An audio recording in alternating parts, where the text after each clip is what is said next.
El sexenio del presidente Ernesto Zedillo lo marcó la crisis económica, la devaluación del peso y el rescate bancario que benefició a una cúpula empresarial a cambio de sumir a millones de mexicanas y mexicanos en la pobreza.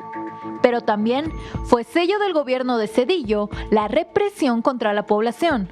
Movimientos sociales, liderazgos de izquierda, grupos insurgentes y civiles y cualquiera que se opusiera a las políticas de su administración. Con Ernesto Zedillo como presidente, ocurrieron en México represiones que generaron escándalos internacionales. El 28 de diciembre de 1995, en la masacre de Aguas Blancas, 17 miembros de la organización campesina de la Sierra del Sur fueron asesinados a tiros y otros 23 heridos por judiciales y policías, cuando se dirigían a protestar por la desaparición de uno de sus compañeros. Un acto atroz que el resto de los integrantes de la organización aseguran fue planeado con la participación de diversos secretarios y funcionarios del estado de Guerrero por órdenes del entonces gobernador Rubén Figueroa Alcocer.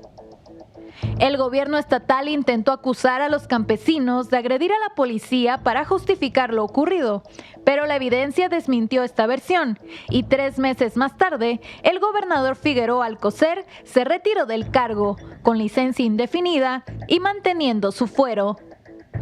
A pesar de las violaciones graves a los derechos humanos que fueron documentadas, los presuntos responsables continúan gozando de impunidad. La política represiva de Zedillo contó con el apoyo del PAN.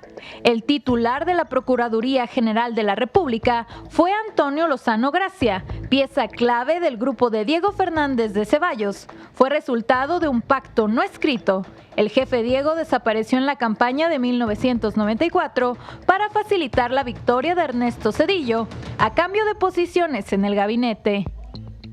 Esta represión estuvo lejos de ser la única durante el mandato zedillista.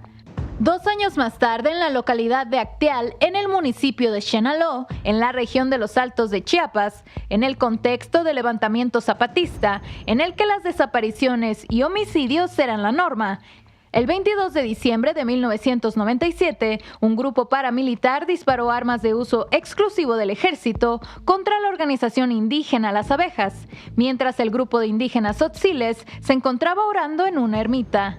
La masacre se prolongó por más de 8 horas y dejó 45 muertos, entre estos mujeres embarazadas, niñas y niños, así como 26 heridos graves y víctimas que murieron por heridas con armas punzocortantes o disparos recibidos por la espalda.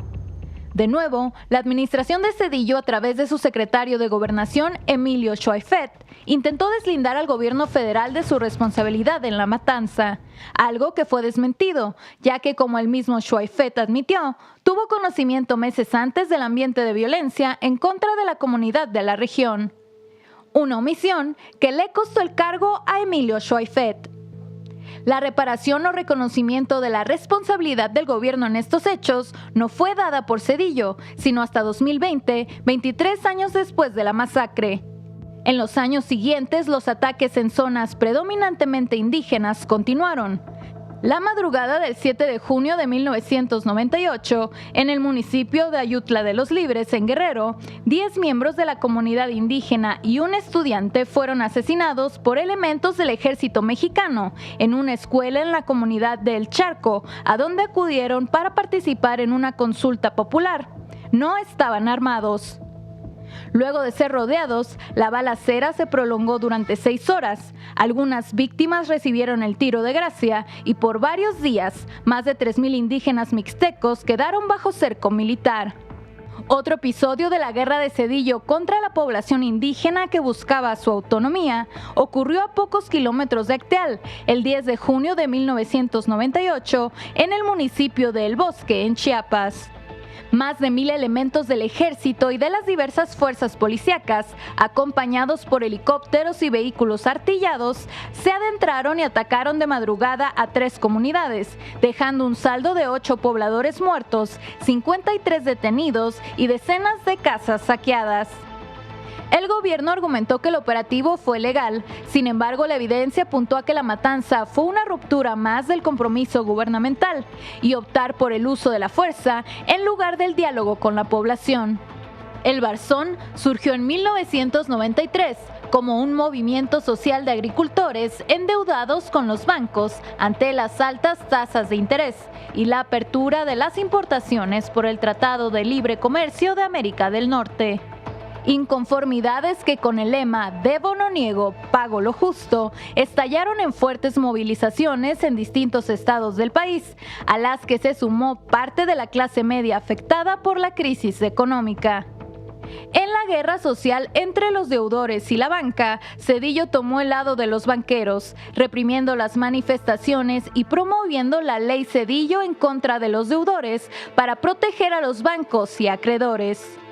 La violencia dictada desde el Estado marcó los sexenios de Zedillo y su antecesor Carlos Salinas, pues entre 1988 y 1997 se produjo una persecución sistemática de la oposición y de miembros de partidos como el PRD, que provocó la muerte de más de 600 militantes del PRD, crímenes que nunca fueron esclarecidos.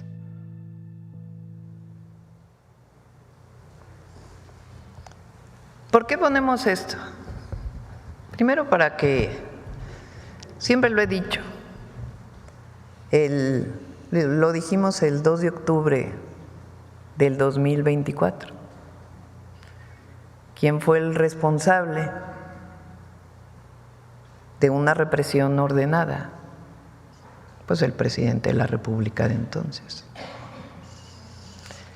Esto es solamente para que los jóvenes de nuevo conozcan el ambiente que se vivía en aquella época.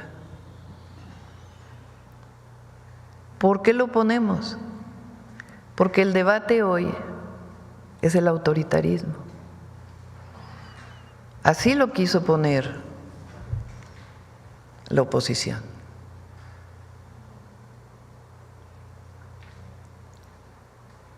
Es autoritario llamar al pueblo de México a votar por el Poder Judicial. Es autoritario que haya libertad de expresión, que se pueda decir lo que uno quiera en cualquier medio. Es autoritario que no se censure. Y no estamos más que informando